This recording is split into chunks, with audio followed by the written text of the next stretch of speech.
אם הרוסיה לא תסלח לך בחיים אם תגיד לה שאתה טבעוני. אם יש פה רוסי שמתכוון לספר לאמא שלו שהוא לא אוכל מיונז יותר, שיתקשר לה, אני מת להיות נוכח בשיחה כזאת. אמא, אני לא אוכל מיונז, אז מה אתה אוכל?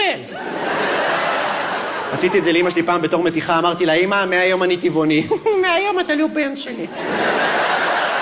כך, תאכל סנדוויץ' עם גבינה וחזיר חי, כך. מסביר לך שאני טבעוני. החזיר חי, לא הרגתי אותו, כך. גבירותיי ורבותיי, גיורא זינגר. אסיף, בוא נחזור אליך, אם כבר מדברים על אוכל, איך אתה עם אוכל רוסי? לא ניסית, אתה צודק.